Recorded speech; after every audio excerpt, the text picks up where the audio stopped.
Témoignage sur le pardon numéro 6. Je m'appelle Sœur Ralde, ce n'est pas mon vrai nom. Pasteur Laurent connaît toute mon histoire, mais je vais quand même témoigner pour édifier le peuple de Dieu. Mon témoignage est très triste. Il est douloureux. Mon histoire débute à Paris lorsque j'y rencontre un homme qui se dit apôtre, serviteur de Dieu. Nous ne connaissons qu'une courte période des fiançailles, l'homme me manifeste très vite son désir de me prendre en mariage, il me convainc que le serviteur de Dieu qu'il est ne doit demeurer longtemps seul, il veut s'éviter de tomber dans le péché. Pour dire le vrai, on s'est rencontrés au mois de mars, en juillet, sa famille est venue s'acquitter de la dot. C'est ainsi qu'en août de la même année, le mariage religieux était célébré. Or donc j'ignorais alors que cet homme m'avait menti sur ses motivations réelles à propos de ce mariage précipité. Ainsi dès le mois d'après, en septembre, il commença à me harceler pour que nous allions à la préfecture afin qu'il régularise son séjour en France. La préfecture nous informa que notre demande ne pouvait être recevable qu'après un délai de 10 ou 18 mois. C'est le temps qu'observe l'administration publique française. Mais pour mon mari, ce délai était une pilule amère à avaler, et son impatience parvint à son paroxysme en octobre. Son humeur avait changé, ainsi commencèrent les mésententes dans le couple. Cependant que nous étions un couple chrétien, dont l'homme se disait apôtre. Mon mari répétait que le délai de la préfecture était trop long, et que lui ne pouvait pas attendre. Moi, j'étais très étonné de constater que l'obtention de son document de séjour en France était plus importante que notre amour et notre mariage. Il me faisait vivre une pression psychique constante. Il commença même à m'abreuver d'insultes, nos querelles ne concernaient que son titre de séjour. Nous n'étions alors mariés que depuis 3 mois. Et à sa frustration était venu s'ajouter l'agacement du fait que je n'étais pas encore tombée enceinte. J'étais simplement éberluée. Je lui répondais que je n'étais pas stérile puisque j'avais déjà un enfant. Tout en l'invitant à plus de patience, je lui rappelai un facteur important susceptible de ralentir la conception d'une grossesse en ce qui me concernait, mon âge de plus de 40 ans. Je lui dis aussi que d'ordinaire les médecins accordent au couple une période d'observation d'au moins 2 ans avant de s'inquiéter d'un problème de stérilité. Or donc lui devenait de plus en plus impatient au point de me proposer de lui donner 4 000 € pour qu'il puisse prétendre à une grossesse qui n'était pas de lui, et que la fille devait accoucher dans 1 mois. Il m'expliqua que la jeune fille enceinte le reconnaîtrait ainsi comme père de l'enfant. Aussi, que cela lui permettra d'avoir le titre de séjour grâce à cette paternité monnayée. Étonné et choqué d'une telle proposition, je lui opposai mon refus catégorique, je lui dis qu'un homme de Dieu ne pouvait agir de la sorte, qu'un homme de Dieu ne pouvait acheter une grossesse. Je reprochai à l'homme de Dieu qu'il était, et qui prêchait la foi de ne même pas être capable de patienter 12 à 18 mois pour l'obtention de son titre de séjour. J'interrogeai la foi de ce pasteur qui doutait que le Dieu que nous prions puisse nous bénir par un enfant. Je lui rappelai que j'étais déjà mère, pour dire que je n'étais pas stérile. Je finis par lui dire qu'en tous les cas, je n'avais pas 4 000 € à lui donner. Et je lui rappelai que toutes les dépenses du foyer avaient toujours été faites par moi, et que lui n'avait eu jusque-là comme dépense que sa seule dot. De plus pour notre mariage, j'avais eu à débloquer mon compte jadis bloqué. C'est alors que mon mari me lâcha la phrase suivante. Comme tu ne veux pas me donner cet argent, je prends mes clics et claques, et je te quitte pour chercher comment arranger ma situation de séjour en France. C'est ainsi que mon mari s'en alla de chez moi pour l'appartement de sa mère. J'attendis 2 jours dans l'espoir qu'il allait revenir, il ne revint pas. Alors je le suivis chez sa mère pour lui rappeler que nous n'étions pas des copains, mais un couple uni devant Dieu et les hommes.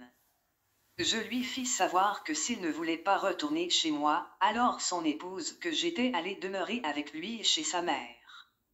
Et lui de me répondre que notre mariage n'offrait plus aucun intérêt pour lui, que sa priorité était l'obtention de son titre de séjour. Et même là chez sa mère, notre relation maritale continuait de s'empirer. C'est aussi de là-bas que je remarquai que mon mari se réveillait tous les jours vers 2 ou 3 heures du matin pour parler au téléphone avec une femme. Et une nuit, je le surpris en pleine conversation avec sa femme, celle qu'il l'avait laissée en Angola.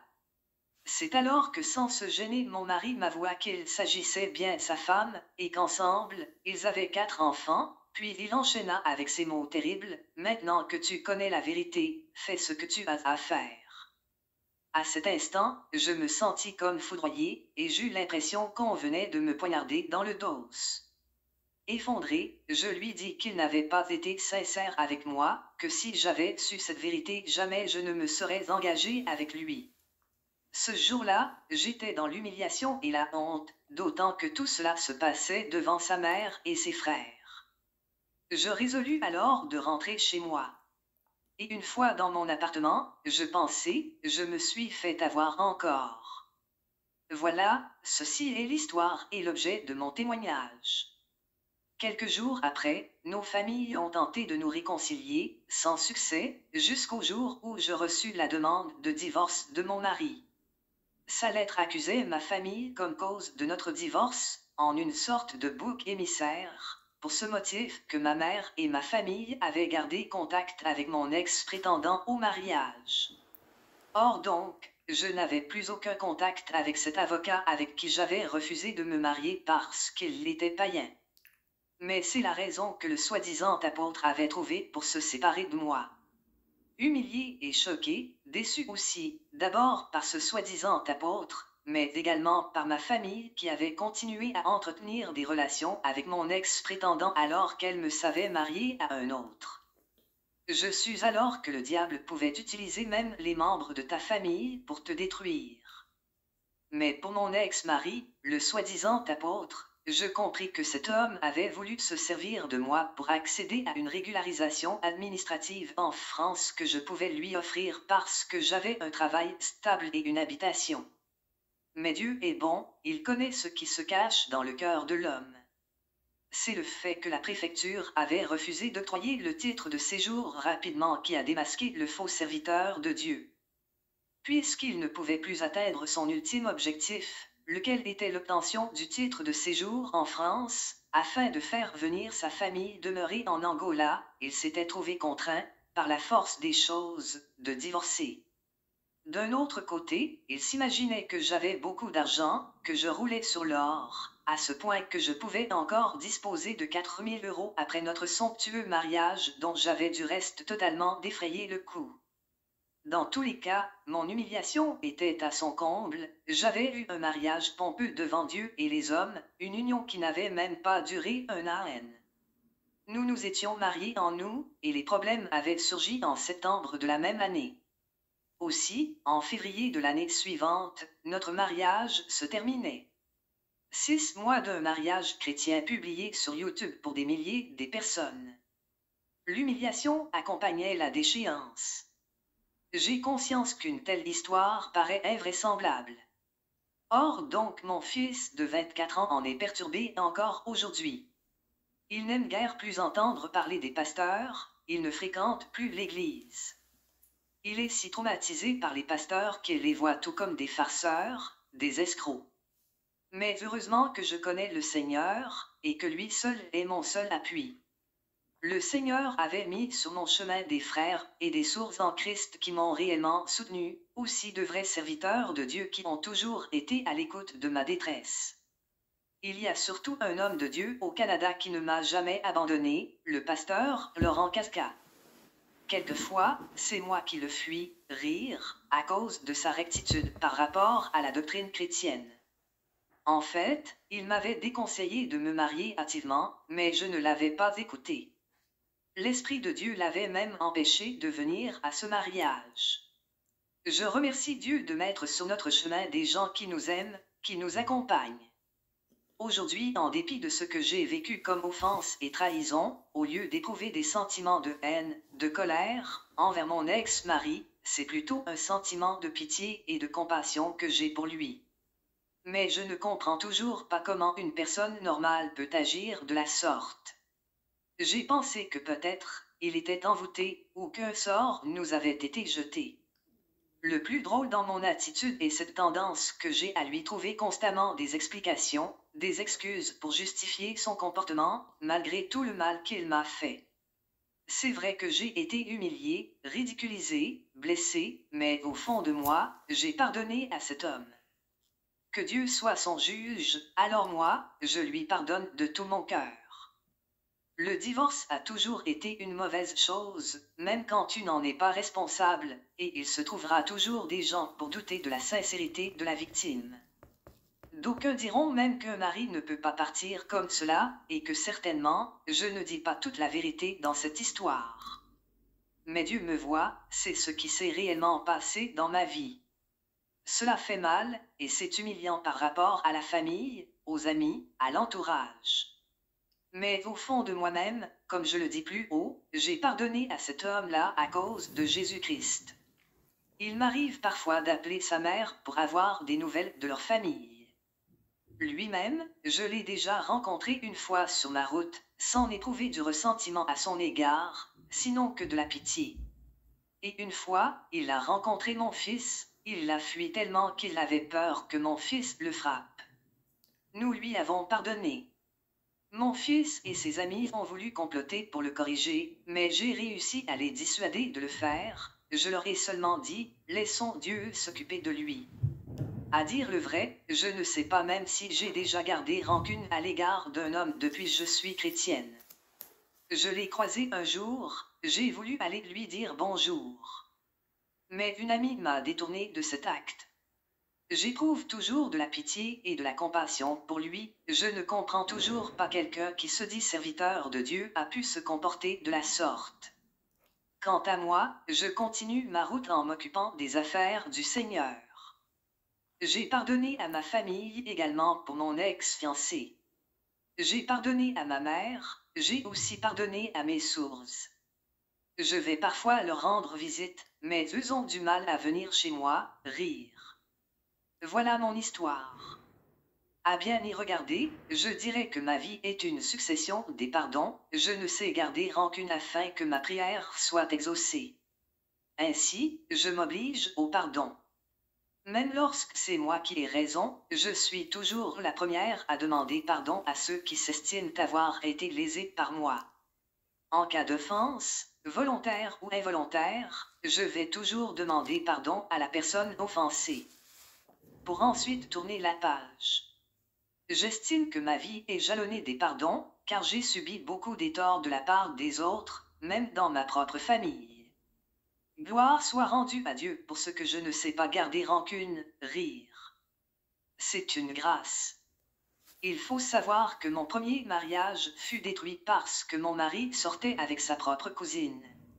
Or donc je pardonnai à mon mari, mais le mariage ne put subsister tant le scandale était grand et connu de toute la famille. Voilà mon histoire, frères et sœurs en Christ Jésus, et oui, je continue à m'occuper des affaires du Seigneur. Et je suis en paix. Commentaire de l'auteur. Gloire à Jésus-Christ de ce qu'il existe encore des sœurs normales à l'instar de la sœur Hulda. L'histoire ne peut que révolter des hommes droits. Heureusement que ces faux prophètes est tombé sur une personne dont le pardon était une habitude, une personne remplie d'amour agapé. La reproche à la sœur était qu'elle n'avait pas écouté Dieu avant ce mariage, tant elle était enivrée par l'amour Eros et qu'elle craignait que Dieu s'y oppose. C'est une leçon pour toutes les sœurs qui se précipitent au mariage sans prière au préalable et sans réflexion. Mais elle m'avoua cela par la suite. Elle évita de m'en parler de peur que je dise non, car les choses allaient vite. Elle craignait que moi, je lui dise non, de ne pas se marier. Et je me rappelle, lorsqu'elle m'en informa au mois de juillet de cette année-là, je l'avertis par ceci: quand tu es une femme qui craint Dieu, si ce mariage est une arnaque de la part de cet homme, il sera démasqué, et Dieu va te dégager de ses pièges. Et ce qui arriva, la sœur s'en est bien sortie parce que pour elle, le pardon était mode de vie, car dans sa vie, elle a eu à pardonner de nombreuses offenses au point de prendre goût au pardon. Voici un cas réel, pour exemple, de ce que nous avons développé dans cet ouvrage, dans le chapitre 3.9.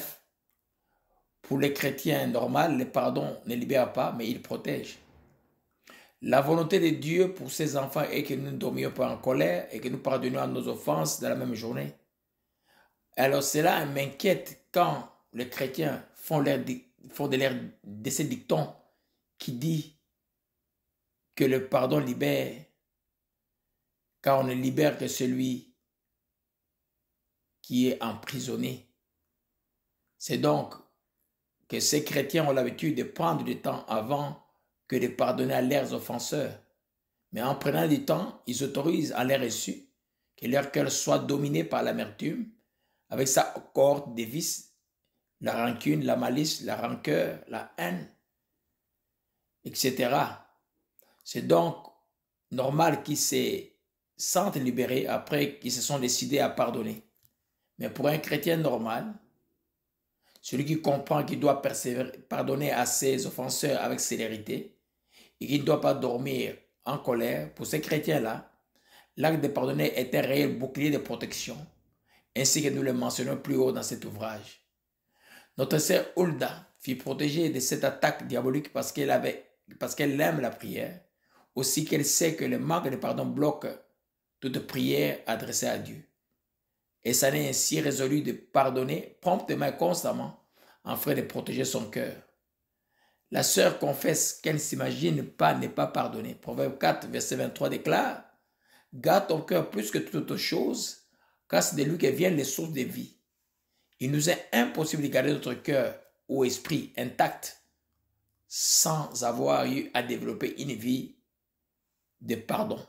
De ce fait, l'acte de pardon est une protection et non une cure pour ceux qui ne traînent pas à pardonner.